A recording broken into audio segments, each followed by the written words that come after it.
The observation deck of the Galactic Council's maximum security vessel hummed with nervous energy. Commander Zelthor's mandibles clicked in satisfaction as he watched the human female secured in the containment cell below. Mira sat motionless, her wrists and ankles bound by Class-7 graviton restraints, the same technology that held rogue war mechs and convicted warlords. "I still don't understand why we need such extreme measures," Dylan said, adjusting his translator implant. The young human diplomat had been summoned when Mira was detained at the border station. "She's a civilian cargo pilot, not a weapon." Zelthor's 4 eyes swiveled toward him. "Your species has been part of the Council for only 3 cycles, Dylan.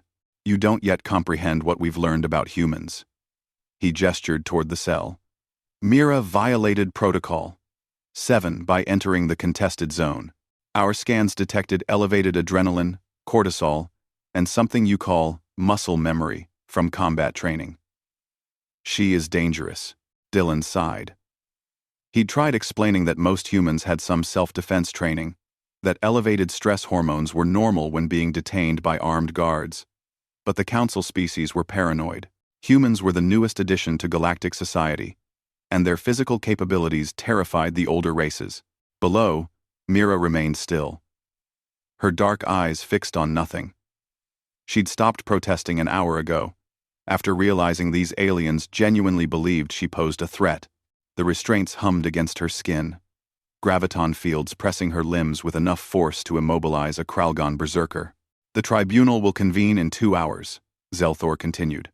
"Until then, she remains." A sound pierced the air. Soft, plaintive, barely audible through the containment field. A squeak. Mira's head snapped up. Her eyes locked onto something in the corner of her cell that the observers hadn't noticed. A small creature, no larger than a human fist, with mottled blue fur and enormous black eyes. It was a Felinar cub, one of the endangered species the Council protected with religious fervor. The cub squeaked again, and Mira saw the problem immediately. Its tiny paw was caught in a maintenance panel seam, the metal pinching down on delicate bones. The creature was trembling, too young to understand it needed to pull backward instead of forward. "There's a Felinar youngling in the cell," Dylan said urgently, pointing. "How did it get in there?" Zelthor's carapace paled to a sickly green.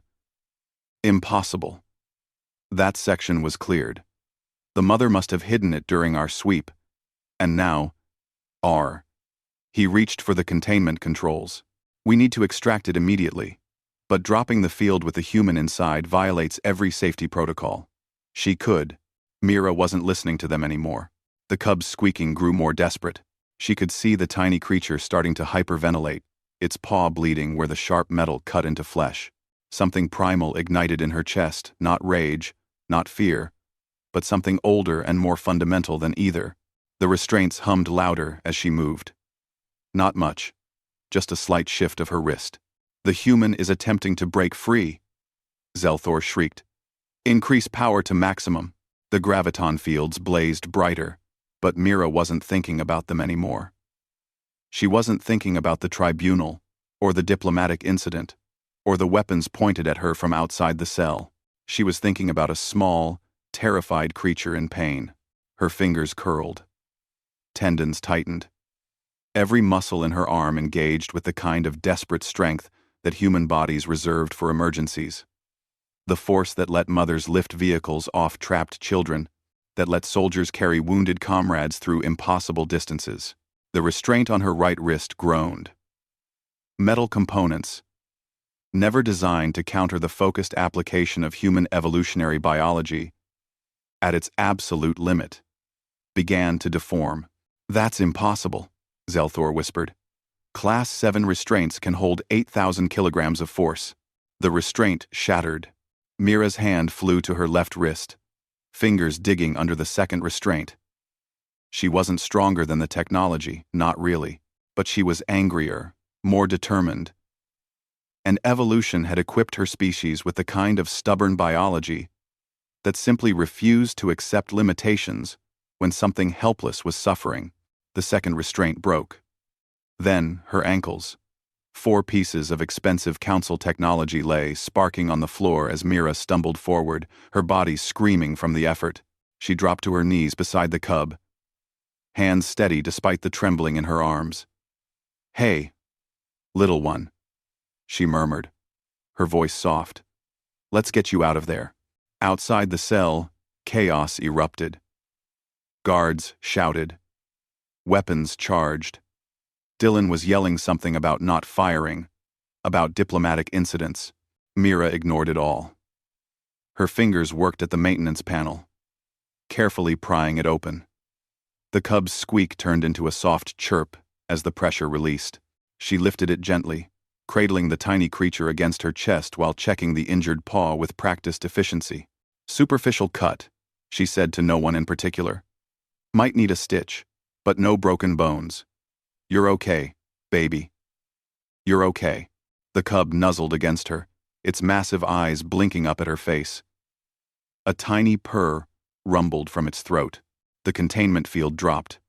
Guards poured in, weapons raised, then froze. Commander Zelthor stood in the doorway, staring.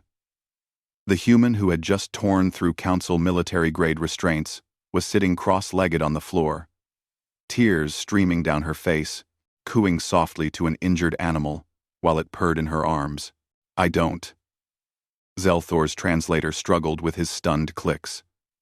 "I don't understand your species."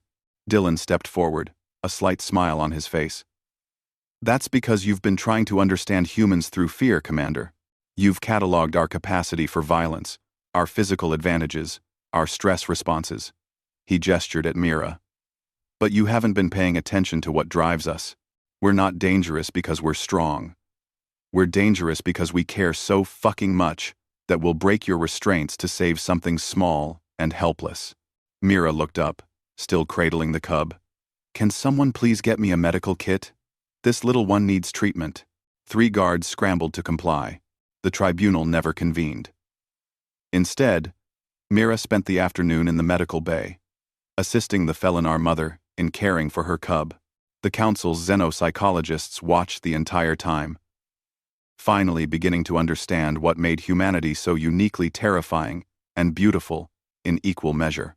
They were monsters when they chose to be. But what they chose to be monsters for, that was what the galaxy had failed to comprehend.